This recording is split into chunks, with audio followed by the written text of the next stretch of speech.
Alors, Monsieur Montagnier, bonjour. Nous sommes au colloque de l'homéopathie et sa place dans le soin en France, sous l'impulsion de trois députés. Alors, vous êtes biologiste, virologue, prix Nobel de médecine et de physiologie. Vous êtes demandé d'intervenir en tant que premier intervenant. Comment avez-vous reçu l'intention d'un tel colloque et quelle place, vous, en tant que chercheur, vous y trouvez? Eh bien, je m'intéressais aux hautes dilutions et donc à l'homéopathie déjà depuis quelques années, d'après mes expériences de laboratoire. Et je vois maintenant qu'il y a une progression dans la connaissance scientifique des bases de l'homéopathie. Et donc, après avoir suivi bien sûr l'histoire de Samuel Hahnemann, je me suis intéressé au mécanisme et naturellement en France, on a eu ce scandale avec Jacques Benveniste et la revue Nature et j'ai suivi ça au début un peu loin, mais plus le temps passe, plus mes expériences vont dans le même sens, plus je me considère donc que c'est quelque chose de très sérieux. Donc vous, vos expériences, c'était surtout au niveau de l'ADN et de l'environnement bactérien. Alors quel lien vous avez fait avec l'homéopathie en tant que chercheur ou si vous avez travaillé sur ce qu'on appelle une quatrième phase de l'eau? Est-ce que vous pourriez développer un petit peu ça? Bien, c'est-à-dire qu'on s'aperçoit que grâce à des techniques moléculaires extrêmement sensibles, on détecte des infections latentes. On appelle ça même infection froide en français, c'est-à-dire qu'il n'y a pas de fièvre, hein. Il y a une persistance de germes dans l'organisme et qui donne parfois des maladies chroniques, comme la maladie de Lyme par exemple. Et j'ai mis au point donc avec mes collaborateurs des techniques de détection de cet agent, de Lyme notamment, qui montraient clairement que le germe était toujours là, mais sous des formes peut-être homéopathiques, c'est-à-dire des formes de l'eau. Et donc, effectivement, on peut traduire avec des enzymes l'ADN sur des images de l'ADN. C'est-à-dire, il n'y a plus de il y a des dilutions où il n'y a plus de molécules organiques, on peut dire, et il y a simplement de l'eau. Donc forcément, on est obligé de croire à ce que l'eau, une structure de l'eau, peut emmagasiner de la mémoire de l'ADN, c'est-à-dire la séquence. Alors, justement, c'est là où on parle du coup de mémoire de l'eau. C'est un sujet qui est extrêmement polémique. Vous, avec vos recherches, vous avez été aussi du côté de la clinique directement, notamment en travaillant sur l'autisme et l'environnement bactérien potentiel. Est-ce que vous pourriez détailler un petit peu ce travail autour de la mémoire de l'eau? Oui, enfin, extrêmement polémique, vous dites le sujet, il est de moins en moins, car Hmm. les travaux qui montrent que l'eau peut se structurer, c'est-à-dire former des polymères, c'est-à-dire que les molécules d'eau s'associent entre elles d'une façon très spécifique. Ceci est admis maintenant par un peu partout. On peut dire que les revues spécialisées parlent de ça sans aucun problème. Alors il y a simplement quelques revues médiatiques, n'est-ce pas, les grandes revues médiatiques, qui encore sont réticentes. Mais c'est une question de temps, parce que les faits sont là. Alors justement, par rapport à ces faits-là, il y a ce que vous avez abordé là durant le colloque, il y a la notion de voile matriciel. Est-ce que vous pourriez développer un petit peu? Alors ça, c'est un peu une hypothèse, n'est-ce pas, pour l'instant, mais enfin, ça correspond à ce que l'on observe, c'est-à-dire que l'information de l'ADN peut se fixer sur des surfaces solides comme le verre. Donc, et ensuite, cette information passe dans l'eau qui entoure le verre.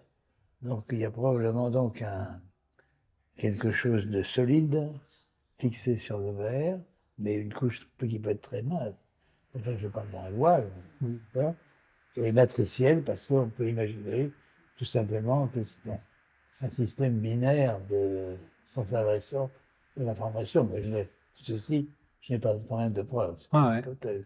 Et donc ça correspondrait voilà, sur les dilutions avec l'imprégnation sur le verre, voire les granules en elles-mêmes où on Voilà, laisserait. alors ça explique pourquoi les granules de lactose, ils portent l'information d'un médicament. Hmm. Mais moi, ce que j'ai surtout vu, c'est que c'est la nature, c'est des germes, des bactéries qui utilisent ce système. C'est-à-dire qu'on trouve dans le plasma des gens infectés par la maladie de Lyme, par le germe qu'on appelle donc Borrelia.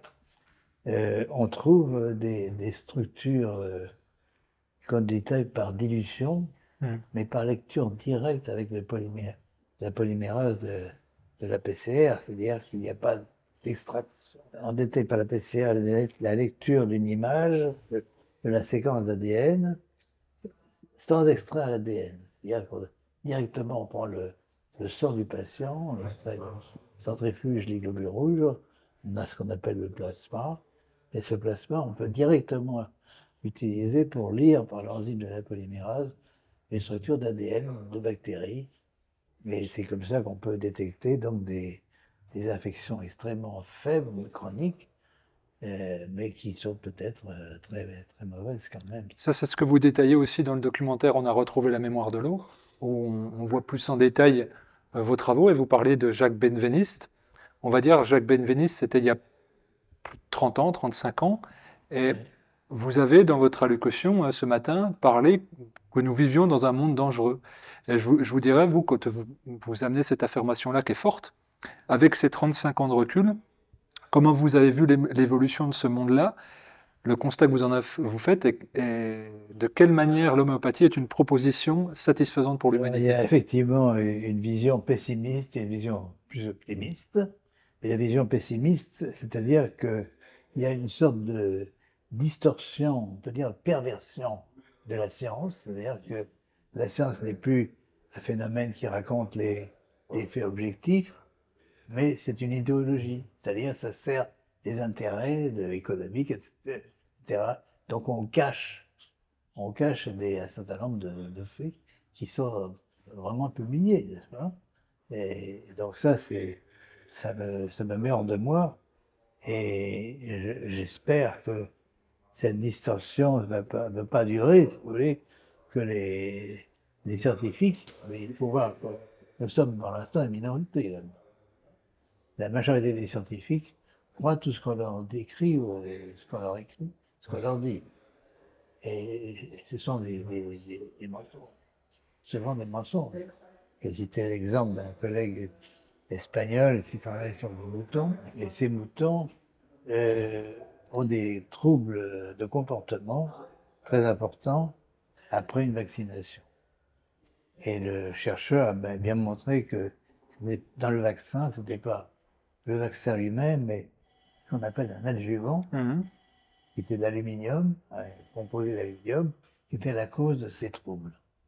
Et donc il a envoyé un article à publication qui a été accepté par des experts, mais l'éditeur lui-même du journal a refusé de publier. Ah, et suite à quoi? Pression ou idéologie personnelle non engagée? Il utilise l'argument d'un lecteur anonyme de l'article avant publication qui a, qui a demandé ce retrait. Il n'a aucune raison d'accepter. Donc il a sur nous des pressions économiques très fortes. Alors justement, moi, ça me fait rebondir, vous, je me souviens, il y a quelques années, d'une conférence que vous aviez donnée, et le lendemain, je ne sais pas si c'était le lendemain ou exactement, vous partiez au Japon, continuer vos travaux. Et moi, ça m'a marqué. Alors, est-ce que vous pourriez détailler sur la latitude que vous avez sur vos travaux et la manière dont c'est accueilli par vos confrères, mais je dirais par vos jeunes confrères plutôt? Ben, moi, j'ai beaucoup de liberté parce que je suis prix Nobel, n'est-ce pas? Je suis donc d'abord hors d'âge, je suis à la retraite, je ne dépends plus de l'université, de l'Institut Pasteur, etc. Et donc je m'exprime librement, sans aucune contrainte, sans aucune pression. C'est mon avantage. Mais je considère que je suis un privilégié, car beaucoup de mes plus jeunes collègues, justement, n'ont pas cette liberté. Ils sont dans un système qui les oblige, pour maintenir leur position, à accepter sinon des mensonges, du moins des mensonges par omission. Une forme de compromission aussi. Ouais. Alors justement, là, la place de l'homéopathie, pour recentrer, pour demain, elle a presque un enjeu stratégique au-delà de l'homéopathie elle-même. Bien sûr, c'est un test pour voir si, d'une part, il y a le public qui est proche des réalités, si vous voulez, qui voit bien que l'homéopathie peut agir dans le bon sens, et puis quelques groupes de pression, n'est-ce pas, y compris scientifiques, les sociétés de pédiatrie, l'Académie de médecine, etc., qui sont avec les médias en plus, des grands médias, télévision, etc., qui dominent. Alors, je pense que le temps travaille pour nous, mais enfin, je préférerais que ce temps pour moi s'accélère, parce que c'est très mauvais, si vous voulez. On va dans une direction où la science n'existe plus, c'est simplement des mensonges qu'on distribue par les médias. Tu vois. Je prends l'exemple des vaccins. On dit, je ne suis pas contre les vaccins, mais je suis contre les vaccins qui sont iatrogènes, c'est-à-dire qui causent des maladies, ou qui sont sans effet. Et là, on se heurte à un mur économique, hein, parce qu'il y a des grandes sociétés pharmaceutiques qui misent leur avenir là-dessus.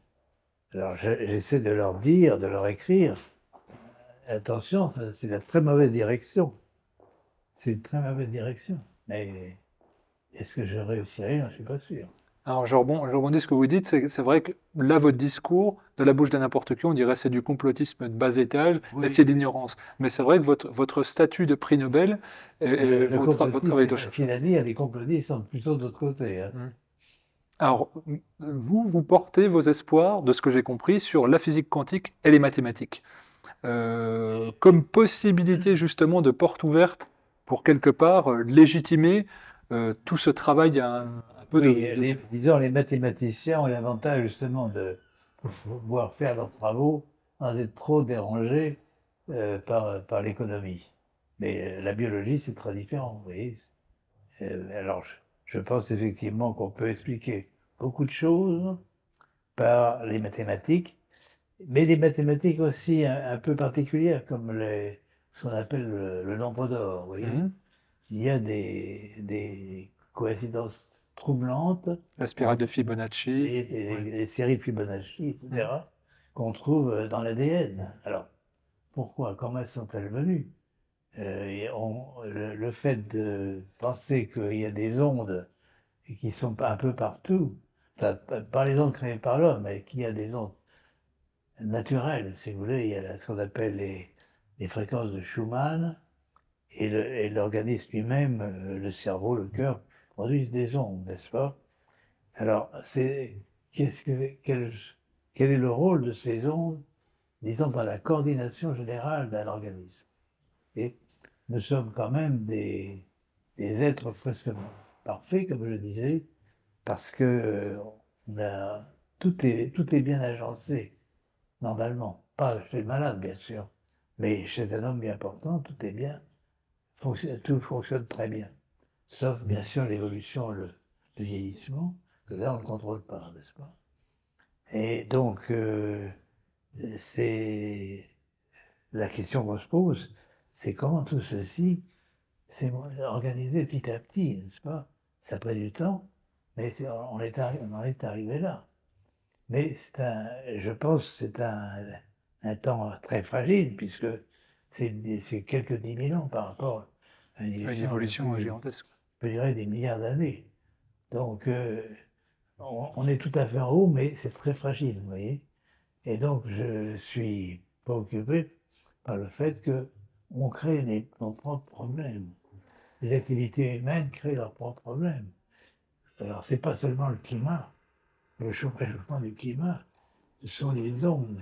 On parle maintenant des ondes de 5e génération, 5G, Pour l'année prochaine, oui.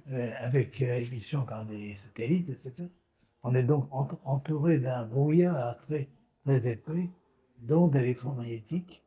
Quel est le futur, les effets futurs peut-être ne voit pas d'effet immédiat, bien sûr.